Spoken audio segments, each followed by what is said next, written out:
And that's on the bottom right. It's where it says reactions. Or if you just want to apply what Peter's going to tell you, you can do that as well. So either or.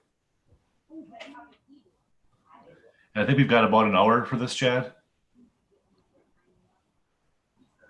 Yeah, I'm hoping we get through it in a half an hour, 45 minutes. The Vikings are on pretty soon, so let's get rolling, huh? Yep, go ahead.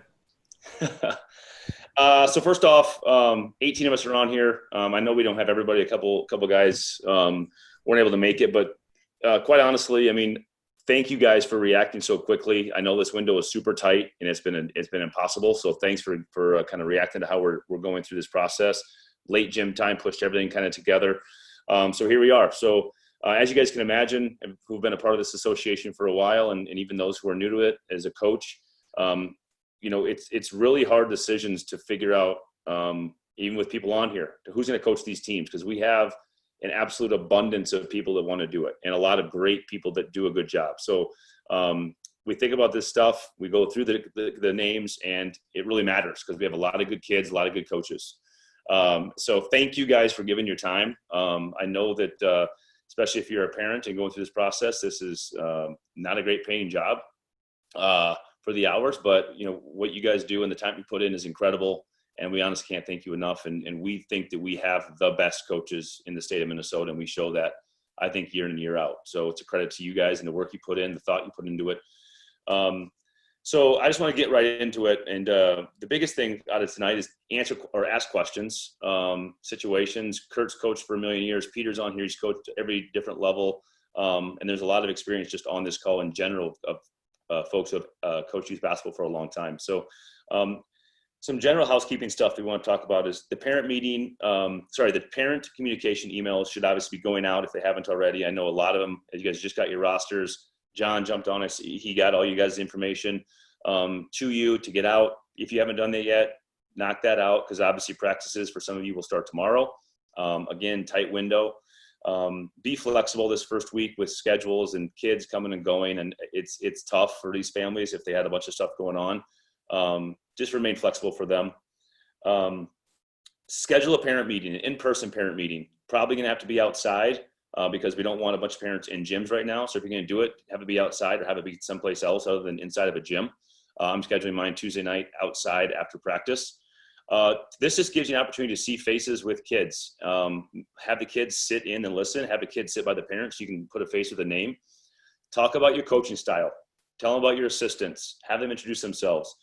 Let them know what you guys are looking for as coaches. Let them know about your family situation so they can kind of know what you're going through as a coach, as a volunteer in some cases, or as a paid coach. So take them through your coaching style, take them through the type of thing you're looking for from a player, and the things you're going to ask of these kids, right? It's a long season, and your goal is to get these kids fundamentally better. Like, that's our goal, right? Yes, we want to have success. Yes, we love to win. It's a lot of fun. The kids tend to have more fun when we win, like we all do. But this is about improving. We are a developmental league. So we are building these kids up for wherever this sport's going to take them. It may be 7th grade and they're done. It may be 8th grade. It may be the WNBA. We don't know. We've seen all sorts of kids come through here. And you look at the success that we've had, with Jenna and Mara right now in the high school program, and all of our high school kids, right? I mean, there's the sky's the limit if you're coming through this program. So just going right into that is maybe find a team manager. In some cases, coaches can handle it all. It's nice to have somebody, a parent, that wants to volunteer and kind of handle logistics to help you out, take something off your shoulders. If you or the assistant have a lot going on, look for a team manager, find one. They can handle communication, maybe schedule changes. They can do team get-togethers, team bonding. Once hopefully things open up, what are we going to eat between tournament games? What are we going to do for a team barbecue? Those types of stuff. So think about those things.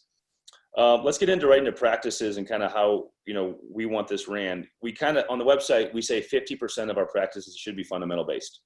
And when I say fundamental based, from my perspective and how I run practices, yes, it's dribbling, it's shooting, but it's more than that.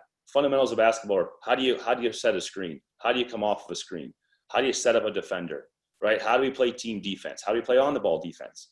And that's fundamentals of basketball to me. We just don't want a coach going in, putting in a bunch of set plays, putting a bunch of offenses, and having the kids run plays. That's not going to make them fundamentally better.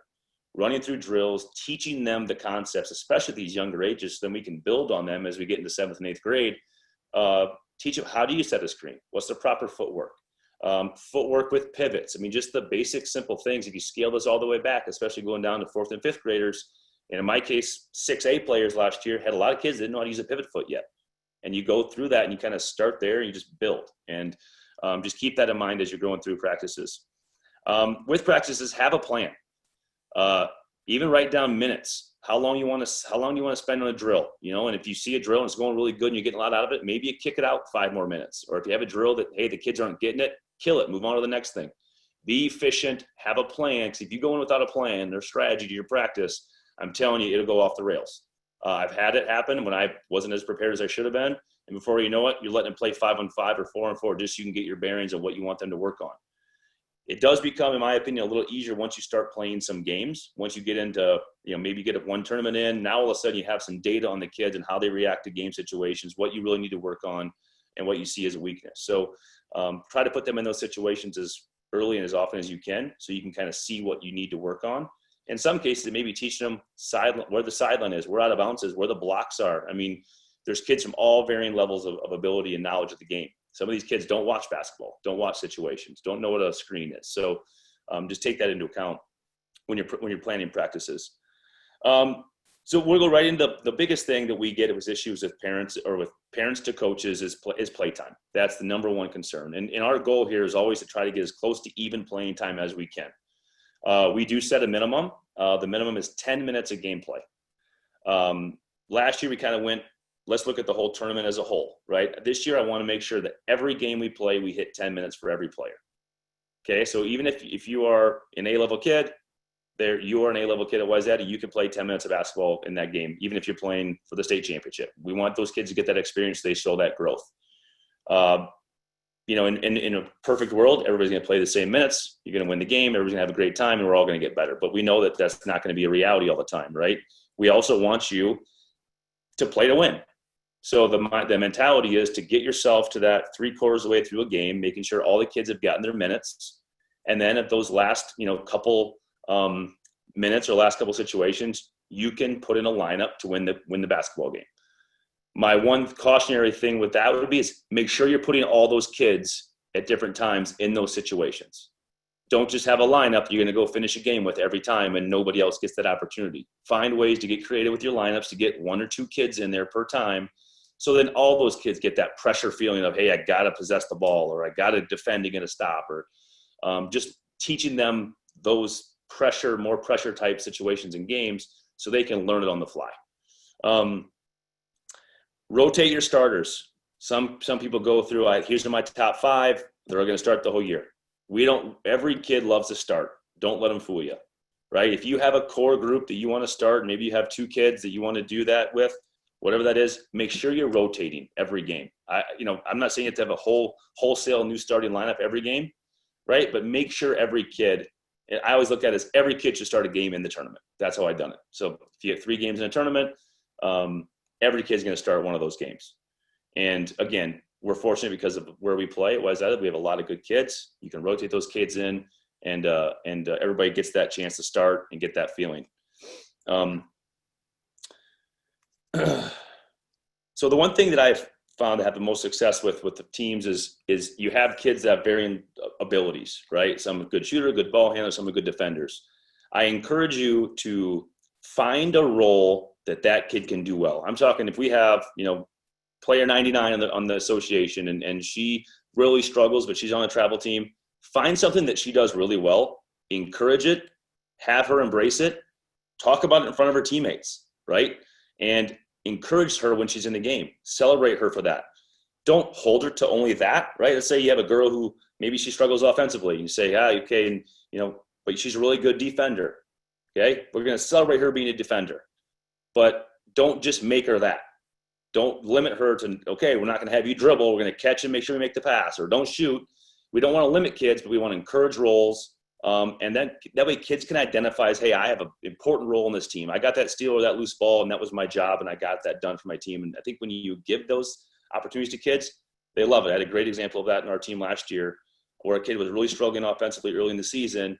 She was a lockdown defender, and she became one of our top players. And she just kept growing offensively year after year or game after game. and kids were jumping around when she would jump on a loose ball or get a stop against a really good offensive player. You could see that kid just get more confident as the year went on. I'm a big one for this, and this comes from, I don't think Tracy's on the call, but Tracy Breen, who's I've assisted with for years, was a stickler on the benches being loud, encouraging. And, it's easy to get up and cheer for somebody makes a bucket, somebody knocks down a three. But I'm talking, you get a kid that ties up a loose ball or saves a ball or gets a stop or some hustle play. It's not easy, right? Diving on a loose ball, right? I want my bench going nuts. And you'll be amazed at what the other team looks over at you like, what is wrong with this group of kids? And all you are is encouraging. And if it comes from the coach, and then the bench coach is egging it on and getting them going, right? Sometimes that can get you out of a lull, get you out of a bad situation. Those 8 a.m. games are tough, right? Most of us have been in those games. 8 a.m., kids don't want to be there. Everybody's sleeping. That's a great way to get yourselves going. So really encourage that with the bench. It'll make everybody have more fun. And the parents will know those kids are having a great time playing the game. I think it's really important for coaches, much like we have a parent meeting, I think it's really important to always meet before a game. Have your team get there, 30 minutes before a game, because the tournament schedules, which hopefully will probably be more on time this year than ever. Have them get there 30 minutes or 20 minutes before a game. Make sure you have enough time. Meet with them. Help them understand the situation, the game, what we worked on in practice that week. Don't just show up, roll out the ball, and say we're going to play. Like, set the kids up for success. Also, post-game meeting. Get the kids together. What did we do well? What did we do poorly? What can we work on? And then post-tournament recap. At the end, usually you're getting something handed out. You won an award or a trophy, or maybe you didn't. Post-tournament meeting to connect with those kids. And maybe I've done it where it's the next Monday practice, right? I take the first 5 minutes and we're going to go over what we did really well, what we did poorly, what we can work on. Hey, here's what practice is going to look like. And if you share that with the kids and have them answer and ask some of the questions themselves, right? A lot of times those kids, they're already going to know the answers. So put them in a situation to help themselves get better and to understand that. But have those meetings, prepare the kids, debrief the kids after so they can move on and know that what they need to get better at as a team or fundamentally individually as well. And I have a couple more things and we can get to things that I missed and questions. I know I have missed a bunch of stuff. Offensively and defensively, just really quick. Offensively, create some structure, whether that's a 5-out, a 4-out, a 3-out. Peter's on here. He knows more about basketball than we all do. He's a resource for you guys, right? We have a lot of coaches that have had success in basketball coaching youth level, but put an offense in, whether it's continuity-based, something the kids can learn easily or flow that gets everybody involved. I don't want to walk into a gym and see a Wayzata team running a high pick and roll at 30 feet with the 2 best players. If you're going to do that once or twice in a game, that's fine. But I don't want to see that as our main offense. I just don't think that's good basketball. Encourage everybody to get involved. Encourage everybody to touch the ball offensively, because we have obviously high-end kids and kids that are going to struggle more in that time. Give them the opportunity. Don't just make it a 2-person game. We've played against those teams. We've seen it. This isn't the NBA. We don't want that. For those of you who are 5th grade and up, be prepared for press and press break.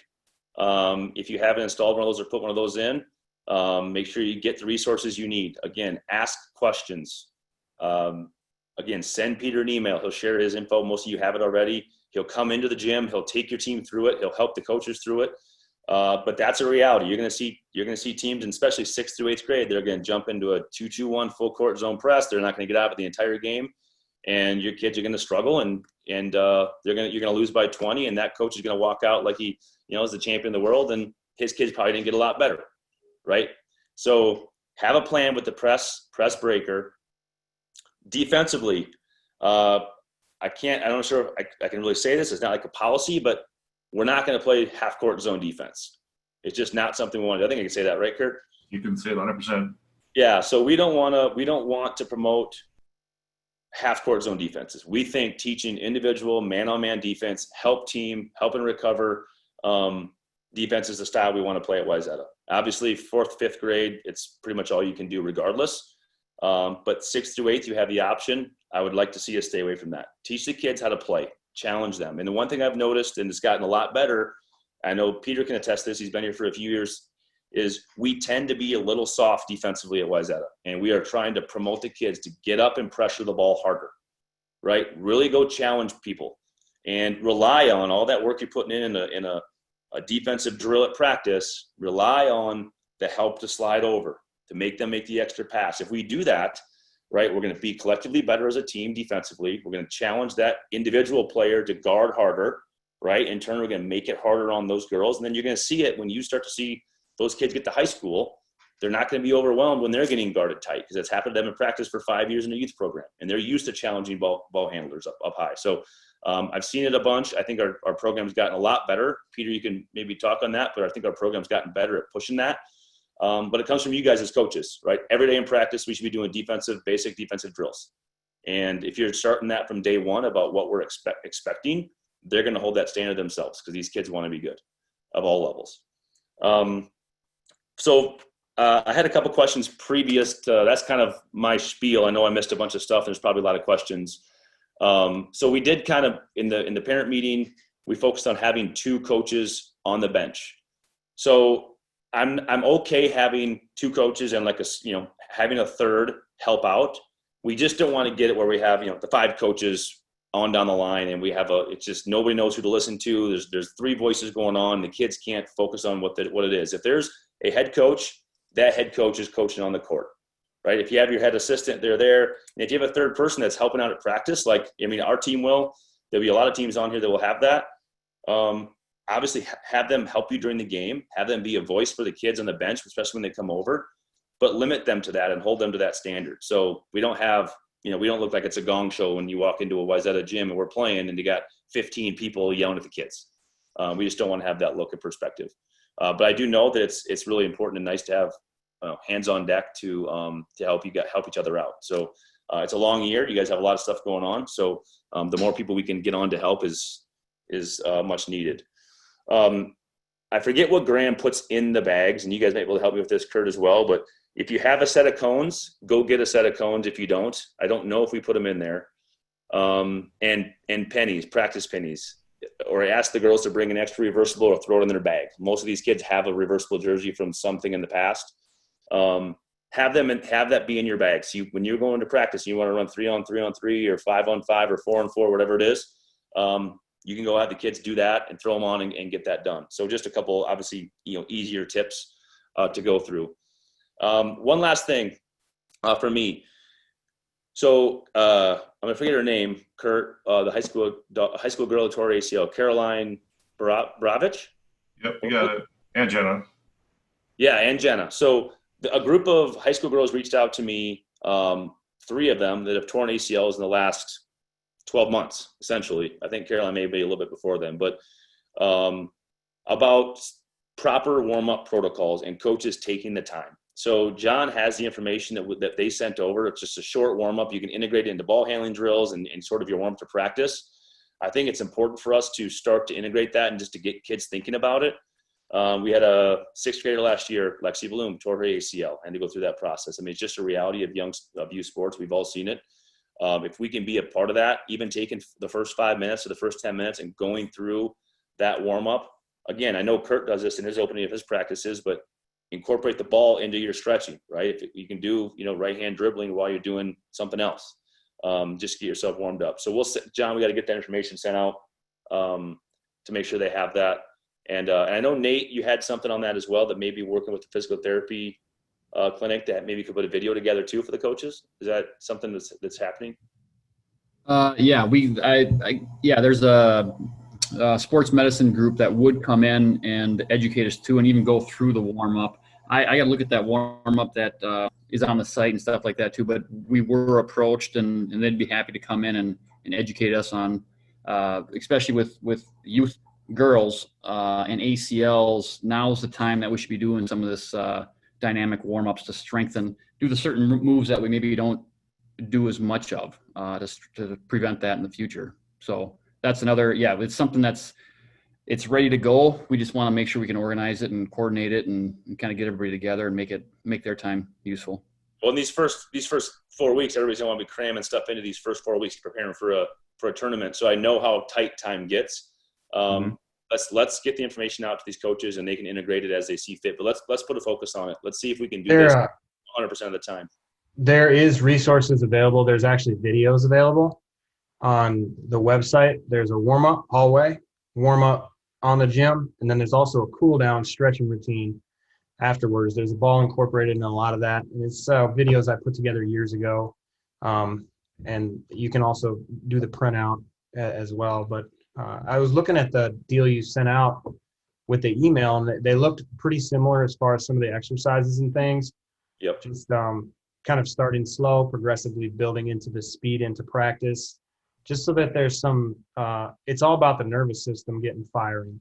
That's what it comes down to. The muscles, they'll work, but if the nervous system isn't telling them to work, then they're not going to work. And some of that other stuff's going to have to, it's going to hurt. So yeah, warming up, just piggybacking on what you said, man, it's there right now. If you need it, we'll see what else we can do to put stuff in place, but the stuff that's there can be done every single day. Very simple.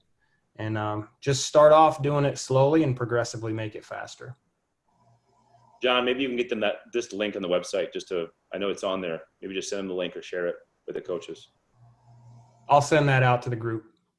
Okay. So let's just go, let's go to some Q&A, and then I want to kind of prime up Peter for you guys to ask Peter some questions. And if he has anything individually he wants to go on, it's stuff that he's seen. Now he's been around our program for a few years.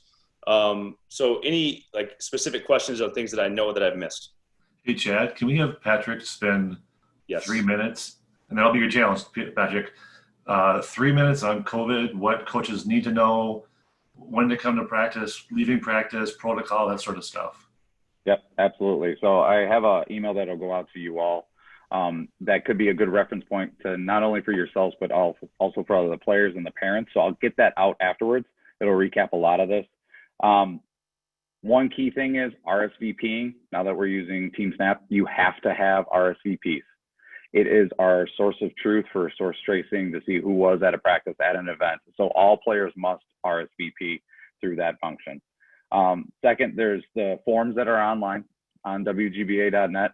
If somebody confirmed positive or has all the associated symptoms or one, and that's the key we need to clarify here too, is it's not all of those symptoms, it's just one, that they are not feeling well, they need to fill out that form. If they come in close contact, there is a close contact form as well, okay?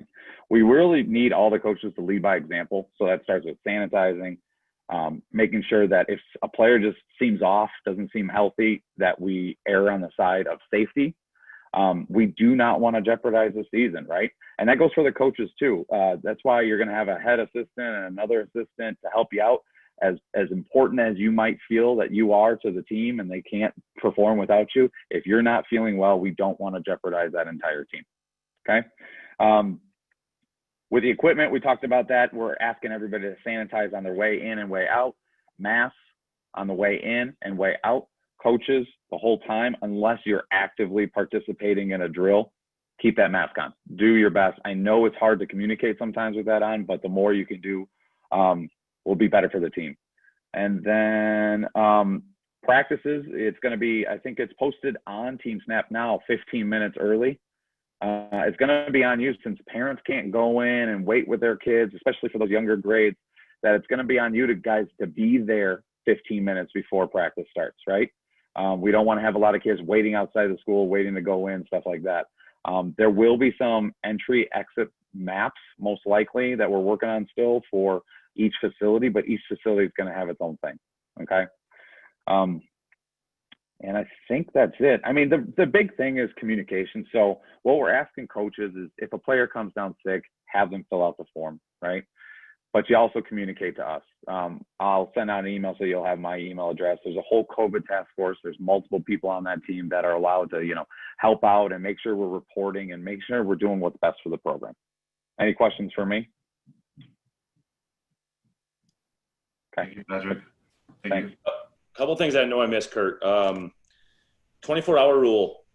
Say the parent that's upset with something happened during the game, something that happened to, said player and how they were treated or playtime, whatever it is, there's an issue.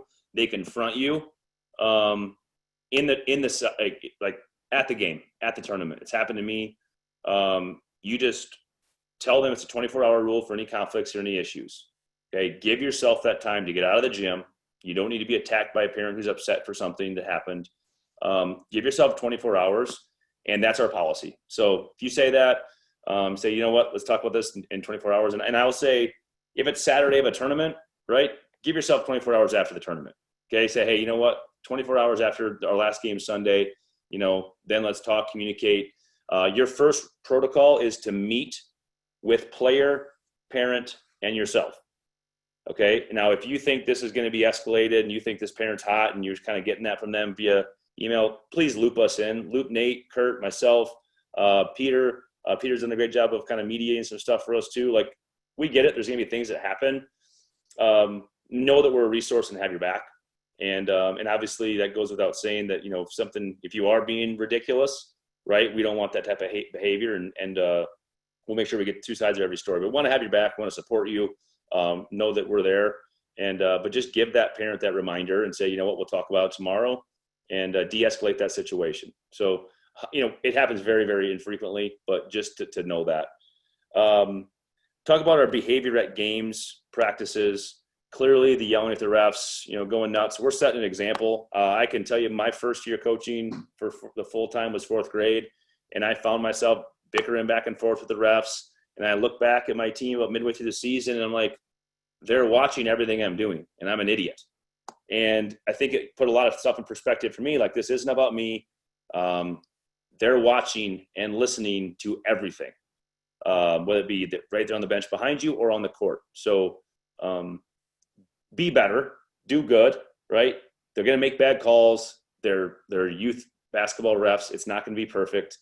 Obviously, stick up for your team when you're getting something's going on, but let's just keep it within the boundaries. And that goes for our parents as well that are on the sidelines, right? We have a history of being great, having great sideline behavior, having really no issues.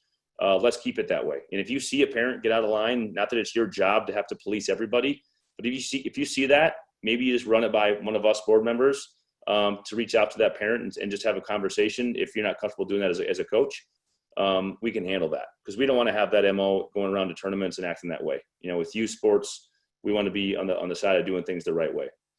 But that's all I had with that. So go ahead with any questions, guys.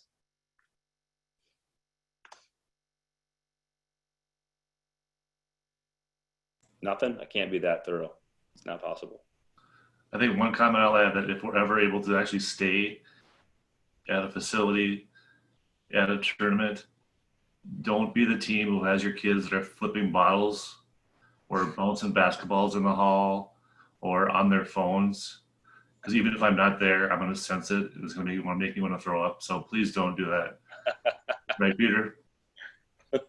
Everybody watches every team, but I've been around a long time. People watch what Wayzata does more than everybody else, probably. So just be better, as Chad stated.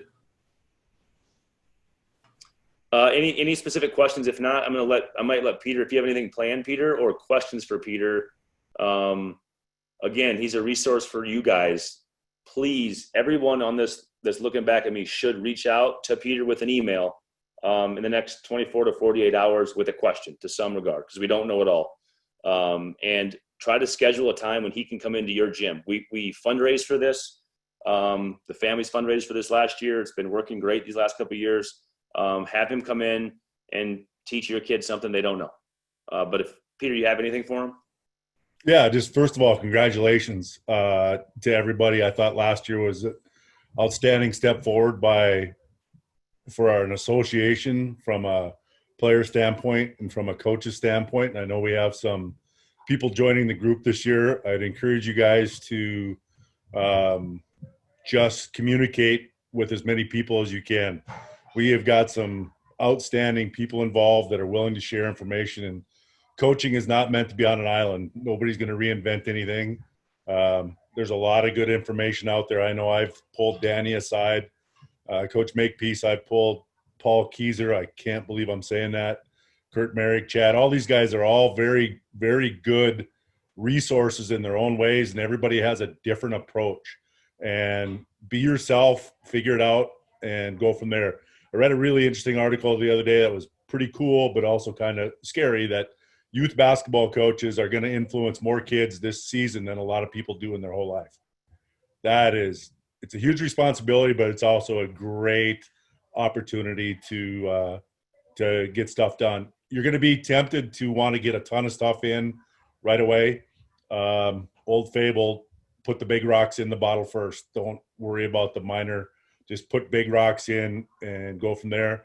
I don't know about everybody's program, and I know that Chad brought up the issue on, or the pre-practice stuff. You're all going to be pressed for time. Some coaches do a great job of putting stretch captains or warm-up captains together in hallways. Get those 20 minutes done so you're not losing them on the time in your practice. Equipment is available. The WGBA has always been very good about, if you need stuff or want to look at stuff, go to somebody else's practice. I would encourage you to go to different high schools or different, I know everybody's pressed for time, but WGBA, go to different practices. You'll see guys using different things. Very good. I put some resources down. The one that I would emphasize probably more than anybody's is there's a Canadian coach out of Saskatchewan by the name of Kirby Shep. He's on, I emailed you all today with the link. It's how to play part 1 and part 2. It's a very European style of teaching from parts to whole.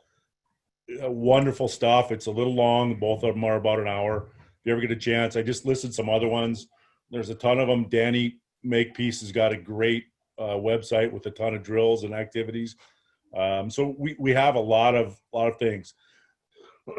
Just a couple things I would like to emphasize physically that I think we got better at, but over the tryouts you really see it, is number one is our body position. As a whole, as a group, we play too high.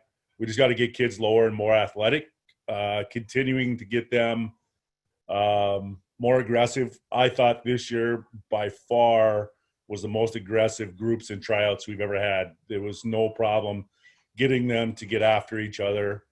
Continue to communication. I'll send out some emails throughout the year about common communication. So when the kids are done with 4th grade, we want the 5th grade to not have to learn a whole new vocabulary and so on and so forth as they move up.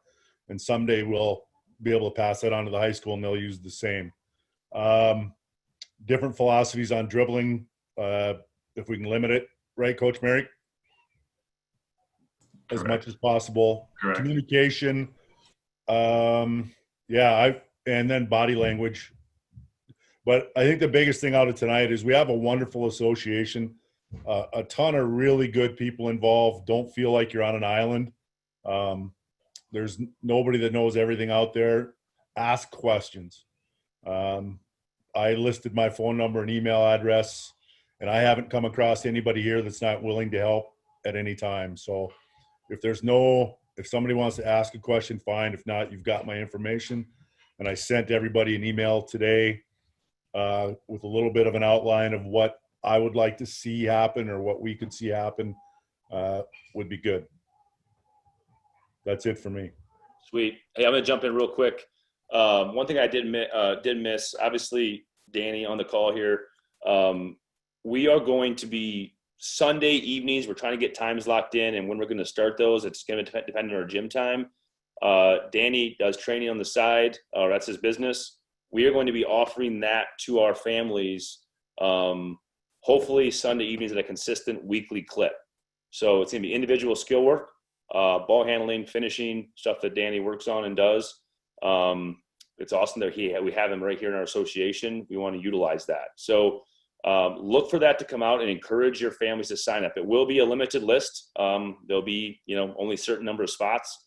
But if we get that much interest every week, we're going to keep growing it and keep adding trainers and we'll get, Peter involved in that night. So we just want to keep growing it. If we can get kids, with all the kids we have in our association, if we can get, 45 to 60 kids a week adding skill work on top of the stuff we're doing, it would just be tremendous. So that's our goal with it. We haven't done it before. You're going to get some other communication. I know Nick is on here from fundraising. Maybe you should just touch briefly, Nick, since you're on the call, with the coaches on what that snap raise function will kind of look like for them and what they'll be asked to do. Yeah, so I think the biggest role that the coaches play, and this is no different than years past with the Heggies, is really just encouraging and kind of staying on the girls to participate. So participation is the biggest key. Even in our biggest years, we've still been around 50 to 60% participation. So this year we really want to require everyone to set up a profile in SnapRaise. It's a completely online fundraising effort. It's strictly donations that the girls will be able to earn swag if they meet their requirements. But we really want coaches to encourage their players to set up a profile. Setting up a profile takes 10 minutes. It's super easy to do. They can't fundraise, they can't participate in SnapRaise unless they set up a profile. That's the first step. So really just would really appreciate all the coaches encouraging their girls and really requiring their girls to do it.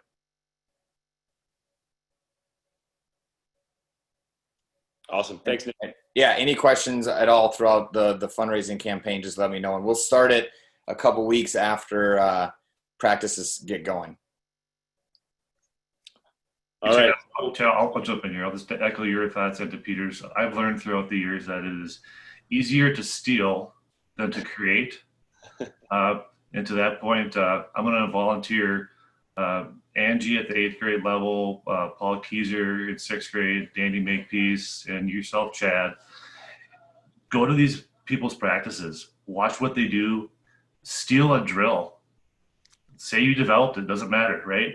Like there's so many great things that are out there. When I was in 4th or 3rd grade, I had to teach my players what a pick was. I had to call it a fence because when I said pick, they had no idea what that meant. So go to these people and use them. So if you're grinding at all for more than 5 minutes on anything, that's 5 minutes way too long. Love it. Okay. I guess it's we're 38 minutes in. Any last minute? I know we probably missed something. You guys will get into it. And again, we appreciate the turnaround. Offer some flexibility to the families this week. I know it's quick when you get the schedule right now. I feel like we're the soccer club. This is what they do to schedule. So we've lowered ourselves to that. So hopefully we're better next year on timing. But again, can't thank you guys enough, honestly. Any further questions, reach out to John, myself, Kurt. And I think that everybody should. I think it'd be great if everybody sent and introduced themselves that they don't know Peter already. Open that line of communication. Tell them what team you're coaching. Once you get into it, maybe a practice or two, you're going to see right away what that team's going to need some help with, or what you're going to need help with. Just open that line right now, and Peter will barge through the door and come help you. So do it.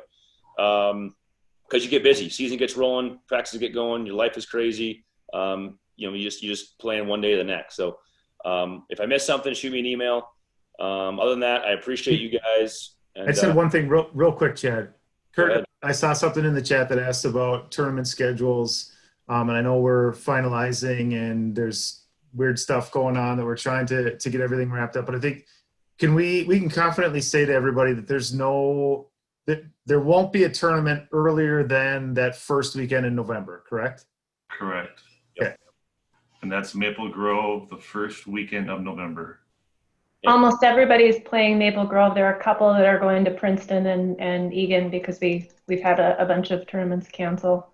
But most will play that first week there. And I have the schedule finished, except we're waiting on one tournament that may not allow spectators. But once we get finalization on that, we can get the schedule out. The 5th grade through 8th grade, every level will be in Rochester February 20th and 21st. So that is an overnight stay. It's our only overnight stay we have. So that information, you can tell the parents, make sure you give them the date, 20th and 21st. That stuff will be loaded onto TeamSnap as we get the tournament schedule locked down. Hotel information will come once I want to release the blocks and we get that rolling. So we'll have 3 different hotels. Our teams will be spread across 3 hotels, but so it should be a great time. It's always a great experience. A bunch of kids will get the flu and they'll miss the state tournament. No, I'm kidding. Can't say that this year. But no, it's always a lot of fun and people look forward to it. So tell them that. Friday night, next Friday night, Peter Stewart is leading NEA training, 4th, 5th, and 6th grade, I believe, are from like 6 to 7:30ish, and then the older grades are after that. So that's either going to be loaded on TeamSnap or you'll get an email from somebody on the board about that. If any of you guys, just really quick, if any of you guys are, I see Jenny's on here tonight. if any of you guys are having trouble with intensity or organization in practice, watch one of Jenny Britz's practice. I was in there for about 20 minutes. I snuck out the back door because I didn't want her to make eye contact with me. I thought she was going to make me do some extra push-ups or something while I was there watching. But she runs a great practice. Go watch. There's just some people get so involved and so wrapped up in there in the 8A or 7A or 6A. We have got a great group of coaches all the way through our program, and we're very fortunate. Sweet. All right. I had a question real quick. Sorry, guys. Yep. Chad, one sec. Would it make sense so is Patrick still on here? Yeah. Okay, so what about switching practice times if something comes up? I mean, how's that work? Is that okay? Amongst different teams, yeah. So we really want to limit any scrimmages. In years past, I know, like, let's say 4-1 went scrimmage 5-2 last year, right? We're going to want to limit that. We're going to want to just limit as much contact that we have. But if we have to switch times and rotate, it shouldn't be a conflict. And then the second question off of that is, do we want to send out a coach contact list to all the coaches so that you've all got each other's contact information, just name, email, and cell phone number? I think that's a great idea. Yeah. I think we add Steve Smith to that. Steve does all of our scheduling. He's the one that can move practices around if there's COVID cases we have to cancel or move stuff. He's the one that can do that. So let's add Steve to that list, John.